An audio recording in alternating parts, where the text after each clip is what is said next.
Welcome to लक्ष्य UPSC. I am प्रिया। चलो अगला कंसेप्ट डिस्कस करते हैं जो कि हमारा अर्थक्वेक, जो कि यूपीएससी सीडीएस किसी भी कॉम्पिटिटिव एग्ज़ाम के लिए मोस्ट इंपॉर्टेंट है। एंड कोई भी सबको पता होना भी चाहिए कि अर्थक्वेक होता है क्या है, क्योंकि एक नेचुरल फिनोमेना है और इसके बारे में सबको पता होना ज़रूरी भी है। तो कोई भी देख सकता है, ऐसा कुछ नहीं कि यूपीएससी वाले देखेंगे। तो जितना ईजीएस्ट वे में हो सकता है मैं आपको समझाने की कोशिश करूँगी। तो चलो चलते हैं। पढ़ेंगे तो देखो भाई हम एनसीईआरटी से, क्योंकि एनसीईआरटी तो भाई कितना भी बार बोलो पढ़ लो तो उतनी ही बार कम है। और ना क्या होता है कि प्रीलिम्स में एनसीईआरटी की ऐसी लाइन रखी हुई आ जाती है। और इसका मतलब ये नहीं कि तुम सारी लाइनों को रटोगे, रटना नहीं है भाई, समझ रहे हैं। हर लाइन अपना एक अलग मीनिंग देती है एनसीईआरटी में। तो प्लीज़ उन्हें अच्छे से समझ लो कि यूपीएससी कैसे भी क्वेश्चन को फॉर्म करे, किसी भी तुम्हें ट्रैप में लेना चाहे, यू कैन सॉल्व इट। इतने अच्छे से उसके कंसेप्ट क्लैरिटी कर लो। तो चलो स्टार्ट करते हैं, आज के लिए इतने काफ़ी हैं। तो पहले हम पढ़ेंगे इसकी इसे पढ़ लेते हैं हम लोग। डेफिनेशन क्या दी गई है, देखो इस डेफिनेशन में दिया गया, the study of seismic wave provide a complete picture of layer interior of the earth in a simple word. In the shaking of the earth it is a natural event. It is called due to releasing of the energy which generate wave and travel in all direction. देखो इसमें बताया गया है जैसे कि हमारा अर्थ पे कैसे, देखो ये हमारी अर्थ है, ठीक है। चलो इससे पहले मैं तुम्हें कुछ बताती हूँ, जैसे कि प्लेट टेक्टोनिक थ्योरी। सबसे बोलते हैं कि अर्थक्वेक आता क्यों है। प्लेट टेक्टोनिक एक अलग से बोलते हैं कि प्लेट का मूवमेंट होना है, इस वजह से अर्थक्वेक आ गया। तो पहले मैं बताती हूँ कि दो टाइप के प्लेट्स होते हैं, दो नहीं सॉरी तीन टाइप की होती हैं।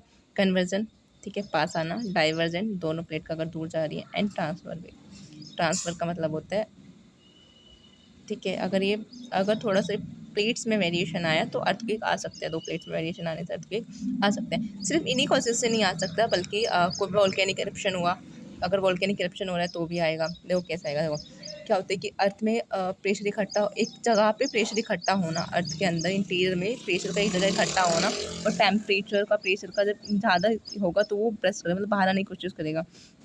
तो जैसे ही मतलब प्रेशर यहाँ पे ज़्यादा होता है, वो एकदम से सडनली वो उसका जो रिलीज़ होना, ठीक है, सडनली ही प्रेशर का रिलीज़ होना, उसी बोलते हैं हम अर्थक्वेक, ठीक है। तो जो अर्थक्वेक से जब प्रेशर रिलीज़ होते हैं, जो वेव वहाँ से निकलती है, उन वेव को बोला जाता है सेस्मिक वेव, ठीक है। और जो वेव यहाँ से निकलती है उन वेव को सेस्मिक वेव बोलते हैं। सेस्मिक वेव भी दो होती है, body wave and surface wave. Body wave जो कि अर्थ के अंदर ही वर्क कर रही है, एंड द सरफेस वेव वो जैसे ही वो अर्थ के सरफेस पे आके मूवमेंट होना स्टार्ट हुआ तो वो बॉडी वेव हो जाती है, ठीक है।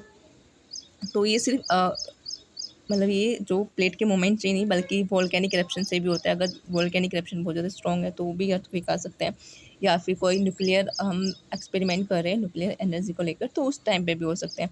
ये ज़रूरी नहीं है कि सिर्फ प्लेट टेक्टोनिक की वजह से ही अर्थक्वेक आए। चलो वापस चलते हैं हम अपनी एनसीईआरटी पे। देखो अब इसने एनसीईआरटी पे क्या, मैं यही बता देती हूँ, जहाँ से फोकस, जहाँ पे जो प्रेशर इकट्ठा हो रहा है एक जगह, उसे बोलते हैं हम अपना फोकस, उसे बोलते हैं हम हाइपोसेंटर, ठीक है। Sorry for my bad hand writing, again मेरी हैंड राइटिंग इतनी अच्छी नहीं है, ठीक है। फिर हम चलते हैं जो सबसे पहला फोकस के बाद सबसे पहले जहाँ पे उस वेव को एक्सपीरियंस किया उसे बोलते हैं ईपी सेंटर, ठीक है। ये दो कन्फ्यूजिंग होते हैं। तो फोकस जहाँ पे एनर्जी इकट्ठी हुई थी, मतलब जहाँ से फॉल्ट स्टार्ट हुआ है, एंड ईपी सेंटर वो जहाँ पे सबसे पहले उसने एक्सपीरियंस किया है, ठीक है। तो ये चलते हैं कि मैम एक नेचुरली फिनोमिना है, ठीक है, जो कि लिथोस्फीयर में होते हैं। कहाँ पे होते हैं, लिथोस्फीयर में, जो समझ सबसे आपको मोर क्लियर होती है। एंड ये मैं तुम्हें पहली वीडियो में भी बता चुकी हूँ कि primary wave and secondary wave क्या होते हैं। और वो इंस्ट्रूमेंट जिससे अर्थ वेव को मेज़र किया जाता है उसे बोलते हैं हम क्या, सेस्मोग्राफ, ठीक है।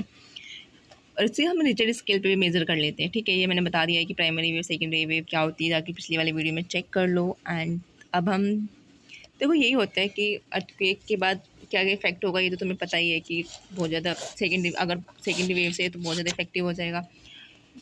ये सब चीज़ें देखो, ये सब कुछ अर्थक्वेक का ही होता है। जब अर्थक्वेक आता है तो ये सारी तहस नहस कर देता है, क्योंकि बहुत ज़्यादा डिस्ट्रक्टिव होता है। कब, जब जैसे वो सरफेस से अटैच होता है तो ज़्यादा हायर का होता है तो इफेक्ट करेगा ही, ठीक है।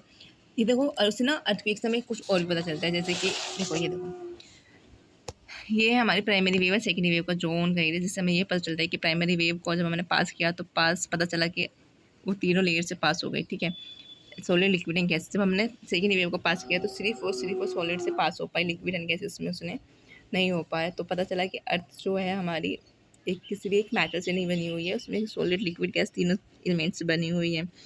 तो ये इंटीरियर ऑफ द अर्थ को समझने के लिए भी बहुत इंपॉर्टेंट फिनोमेना है, ठीक है। ओके, तो यही था अर्थक्वेक के बारे में, इतना कुछ खास है नहीं। उसकी फ्रीक्वेंसी से पता चल जाता है कितना डिस्ट्रक्टिव है और कितना नहीं। तो ये था सिंपली, मैंने आपको बता दिया कि क्या होता है अर्थक्वेक, कैसे उसे मेज़र किया जाता है, कैसे उसका वर्किंग होती है। तो thank you for to watching my this video. And अगर कोई भी कंसेप्ट के लिए वीडियो चाहिए तो please comment me down, I can make for you. Thank you and have a nice day.